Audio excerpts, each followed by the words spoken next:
প্রতি রমজান মাসে, বুখারীর হাদিস, প্রতি রমজান মাসে জিবরাইল আলাইহিস সালাম নবী করিম সাল্লাল্লাহু আলাইহি ওয়াসাল্লামের কাছে আসতেন আর বলতেন, এ পর্যন্ত যতটুকু নাজিল হয়েছে আমাকে পড়ে শোনান। নবী করিম সাল্লাল্লাহু আলাইহি ওয়াসাল্লাম তেলাওয়াত করে শোনাইতেন আর জিবরাইল আলাইহিস সালাম শুনতেন। এরপরে হযরত জিবরাইল বলতেন, ইয়া রাসূলুল্লাহ, এবার আমি পড়ি, আপনি শোনেন। এটা এই জন্য করতেন যাতে করে আল্লাহর কালাম মুখস্থ করার ব্যাপারে কোনো ভুল ত্রুটি হয়ে না যায়। দেখেন না, রমজান মাস আসার আগে হাফেজ সাহেবরা একজন আরেকজনের শুনাইতে থাকে যাতে ইয়াদে কোনো রকম সর্বনাশ না হয়, 3 পারা দিয়ে 7 পারায় না ঢোকে, 9 পারা দিয়ে 13 পারায় না যায়। এই জন্য হাফেজ 2 জন রাখা লাগে মসজিদে, যেহেতু পিছনে তো আপনারা বুঝবেন না যে কোন জায়গাতে কোন সর্বনাশ হয়ে গেল। ঠিক কিনা বলে? নবী করিম সাল্লাল্লাহু আলাইহি ওয়াসাল্লামের কাছে যে বছর নবী করিম সাল্লাল্লাহু আলাইহি ওয়াসাল্লাম ইন্তেকাল করবেন, তার জীবনের শেষ রমজানে হযরত জিবরাইল এলেন, এসে বললেন, ইয়া রাসূলুল্লাহ, গোটা কোরআন শরীফ পুরাটা আপনি আমাকে তেলাওয়াত করে শোনান। তিনি তেলাওয়াত করলেন, জিবরাইল শুনলেন। জিবরাইল বললেন, এবার আমি পড়ি, তেলাওয়াত করি, আপনি শোনেন। আবার তিনি তেলাওয়াত করলেন, শুনলেন। হযরত জিবরাইল বললেন, আবার তেলাওয়াত করুন, আমি শুনবো। আবারও তিনি তেলাওয়াত করলেন, জিবরাইল শুনলেন। হযরত জিবরাইল বললেন, এবার আমি আবার তেলাওয়াত করি, আপনি শোনেন। নবী করিম সাল্লাল্লাহু আলাইহি ওয়াসাল্লামের ইন্তেকালের বছর শেষ রমজানে হযরত জিবরাইল 2 বার শুনাইছেন এবং হযরতে রাসূল 2 বার হযরতে জিবরাইলকে শুনিয়েছেন। কোরআনের অথেন্টিসিটির ব্যাপারে, এর বিশুদ্ধতার ব্যাপারে গোটা পৃথিবী নির্বাক, হতবাক, বিস্ময় হতবাক হয়ে গিয়েছে। কোরআনের মতো বিশুদ্ধ গ্রন্থ আল্লাহর আরশের নিচে জমিনের উপরে দ্বিতীয় আরেকটি নাই। বলুন আল্লাহু আকবার। এ হচ্ছে সেই কোরআন। এই কোরআন কোনো গতানুগতিক কিতাব নয়। এর মধ্যে রয়েছে ইতিহাস, রয়েছে বিজ্ঞান। আল্লাহ পাক বলছেন, আর রহমান আল্লামাল কোরআন, তিনি দয়াবান, তার এত দয়া যে তিনি কোরআনের মতো একখানা কিতাব আমাদের দিয়েছেন। সুবহানাল্লাহ। গতকালকে বলছিলাম না, কি বলছিলাম? মাথা তো ঝুলাইলেন। গতকাল বলেছিলাম, অনেক কথার মধ্যে এটা বলেছিলাম আল্লাহর কথা। قل بفضل الله وبرحمته فبذلك فليفرحوا هو خير مما يجمعون। বলুন হে নবী, আপনি বলেন, বিফাদলিল্লাহি ওয়া বিরহমাতিহি, আল্লাহর করুণা, আল্লাহর দয়া হচ্ছে তোমাদের প্রতি এই যে কোরআনের মতো একখানা কিতাব আল্লাহ তোমাদের দিয়েছেন। জোরে বলেন সুবহানাল্লাহ। আল্লাহ, তোমার কোরআন সহি তেলাওয়াতের তৌফিক আমাদের দাও। আল্লাহ, তোমার কোরআন বোঝার তৌফিক তুমি আমাদের দাও। হায় আল্লাহ, তোমার কোরআন প্রতিষ্ঠার আন্দোলনে আমাদের সকলকে শামিল করে দাও। কোরআন, এতে রয়েছে ইতিহাস, এতে রয়েছে দর্শন, ভূগোল, খগোল, নৃতত্ত্ব, ভূতত্ত্ব, এতে রয়েছে জিওমেট্রি, ম্যাথামেটিক্স, অ্যালজেব্রা, এতে রয়েছে পৌরবিজ্ঞান, সমাজবিজ্ঞান, এতে রয়েছে স্বরাষ্ট্র, পররাষ্ট্র নীতি, রয়েছে অর্থনীতি, রয়েছে রাজনীতি, সব নীতি রয়েছে এর মধ্যে। কিন্তু রাজনীতি আছে বলে কোরআন কোনো রাজনীতির কিতাব নয়। ভাইরা বুঝতেছেন আপনারা? রাজনীতি আছে বলে কোরআনকে কি আমরা বলবো? কখনো বলবো না। কোরআনে বিজ্ঞান আছে তাই বলে আমরা এটা বিজ্ঞানের কিতাব বলবো না। কোরআনে অর্থনীতি আছে বলে এটাকে আমরা অর্থনীতির কিতাব বলবো না। তবে কি বলবো? আমরা বলবো, এই পৃথিবীর মানব গোষ্ঠী তাদের জীবন পরিচালনার জন্যে যত নীতি প্রয়োজন, সকল নীতির মূল নীতি বিধৃত হয়েছে এই কোরআনের মধ্যে। সব আছে, আল্লাহ তাআলা সব কথা খুলে খুলে বয়ান করে দিয়েছেন। এখন এই যে কোরআন আমরা পেয়েছি আল্লাহর কাছ থেকে, আল্লাহ তাআলা আমাদের দিয়েছেন, এই কোরআন শুধু নামাজ রোজার কথা বলেনি। কোরআন শরীফ ৬৬৬৬টি আয়াত বলা হয় কম বেশি। এই ৬৬৬৬টি আয়াতের মধ্যে মাত্র ৫৫০ আয়াত হচ্ছে হুকমে শরঈ। বলুন তো কি মানে? আদেশ নিষেধ, শরীয়তের বিধান সংক্রান্ত আয়াতের সংখ্যা ৫৫০। একটু ভাবুন, একটু চিন্তা করেন, মজা পাবেন। তো ৬৫০০ আয়াতের মধ্যে যদি ৫৫০ আয়াত হয় আদেশ আর নিষেধ, বাকি আয়াতগুলি কি তা কি কখনো চিন্তা করার অবকাশ হয়েছে আমাদের? মাথায় কি চিন্তা আসছে? কখনো আসে নাই। কপাল আমাদের এমনি এমনি পড়ে নাই। ইরাকের ভাগ্য এমনি এমনি নষ্ট হয় নাই। Palestine, Kashmir, Chechnya, Bosnia, Somalia, Eritrea, আলজেরিয়ার ভাগ্য এমনি এমনি নষ্ট হয় নাই। নষ্ট হয়েছে আমাদের কারণে। কাদের কারণে? আমাদের কারণে। আমরা কোরআনের কাছের থেকে যখন যাই চোখ বুজে যাই। এক ফকির, সে নাকি বলেছিল, কোন জাতের ফকির জানি না, সে তার স্রষ্টার কাছে বলেছিল, স্রষ্টা আমি তো গরিব ফকির, তোমায় তো সব কিছুই দিতে পারো, তা আমাকে যদি তুমি একটু ধনসম্পদ দিতে, যা দিয়ে আমি জীবনে খয়রাত না করে পারি, ভিক্ষা না করে পারি, এরকম যদি একটু কিছু দিতা। তার দোয়া মঞ্জুর হয়ে গেল। এখন তার জন্য স্রষ্টা ব্যবস্থা একটা করলেন। ওই ফকির রাস্তা দিয়ে বাড়ি আসতেছে, বাড়ির কাছাকাছি এসে চিন্তা করলো, আচ্ছা অন্ধরা রাস্তা হাঁটে কেমনে, কেমনে তারা পথ চেনে, একটু দেখি তো কিভাবে। অন্ধরা চোখ না থাকলে কি কষ্টটা তাদের হয়। চোখ বুঝা বাড়ি যাওয়ার রওনা করছে। প্রতিমধ্যে একটা বস্তার মতো পায়ে ঠেকলো। সে গালি দিল, কোথার বস্তার বেটা, বস্তা, একটা বস্তা ভাড়ায় দিয়েছে, থর আর জায়গা পাইল না, রাগ করে গালাগালি দিয়ে বাড়ি চলে আসলো। অনেকদিন পর সে দোয়া করলো যে আল্লাহ, হে আমার স্রষ্টা, দোয়া তো কবুল হইল না। স্রষ্টা স্বপ্নে জানাইলো, তোমারে তো আমি দিছিলাম, কিন্তু তুমি তোমার ভাগ্য পাও দিয়া ঠেলে ফেলেছ। সব জায়গায় চোখ খুলে আসছো, যেখানে মণিমুক্তা ভরা বস্তা রাখছিলাম ওই জায়গায় চোখ বুঝাইতে গেছো। এই পৃথিবীতে মানুষের, মুসলমানেরা তাদের স্বাধীনতা, সার্বভৌমত্ব, তাদের ইজ্জত, তাদের সম্ভ্রম, তাদের নেতৃত্ব, তাদের কর্তৃত্ব, তাদের প্রভুত্ব পৃথিবীর উপরে প্রতিষ্ঠিত করে দেবে যে কোরআন, সেই কোরআনের ব্যাপারে তারা অন্ধ। সব বোঝে, কোরআন বোঝে না। বিমল মিত্রের কড়ি দিয়া কিনলাম বই, এত বড় বই, আগাগোড়া পড়তে মাথায় যন্ত্রণা হয় না। শরৎচন্দ্র, বঙ্কিম, রবীন্দ্রনাথের রচনাবলী এত বড় বড়, সব পড়ে মাথায় যন্ত্রণা হয় না। কিন্তু কোরআনে কারিমের অনুবাদ সহ পড়তে গেলে মাথায় যন্ত্রণা, পেটে গ্যাস্ট্রিক, চোখের মধ্যে জ্বালা করে, কানের মধ্যে সনসন করে, তাই তকদিরও ঠন ঠন করে। এই তকদিরকে যদি আমরা তকদির খুলতে চাই, ভাগ্য বদলাতে চাই, এই কোরআনের বিকল্প আকাশের নিচে জমিনের উপরে কিচ্ছু নাই। প্রিয় ভাই সব, এই কোরআন এমন এমন ঘটনা বর্ণনা করেছে যা ষষ্ঠ শতাব্দীর দুনিয়া এর কিছুই জানতো না। এ কোরআন অবশ্য কিছু কিছু ঘটনা ইহুদিদের কিতাব এসছে, কিন্তু তা অতিরঞ্জিত, বিকৃত হয়ে এসেছে। আল্লাহ পাক ওহীর মাধ্যমে নবী করিম সাল্লাল্লাহু আলাইহি সাল্লামকে ইতিহাস শিখাইছেন, ইতিহাস জানিয়েছেন। আদম আলাইহিস সালাম, নূহ আলাইহিস সালাম, ইব্রাহিম আলাইহিস সালাম, ফিরাউন, নমরুদ ইত্যাদির ইতিহাস, রাসূলকে সঠিক ইতিহাস কে শিখাইছে বলেন? আল্লাহ রাব্বুল আলামিন বলেন, তিলকা মিন আম্বাইল গায়বি নূহিহা ইলাইকা মা কুনতা তা'লামুহা আনতা ওয়ালা কওমুকা মিন ক্বাবলি হাদা।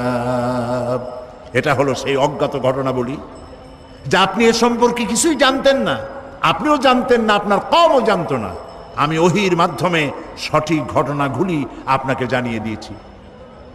হযরত ইউসুফ আলাইহিস সালামের ঘটনা বর্ণনা করে আল্লাহ পাক বলছেন, ذلك من أنباء الغيب نوحيه إليك وما كنت لديهم إذ أجمعوا أمرهم وهم يمكرون। এটা হলো সেই ঘটনা যা আমি ওহীর মাধ্যমে আপনাকে জানিয়েছি, ইউসুফ আলাইহিস সালামের ঘটনা।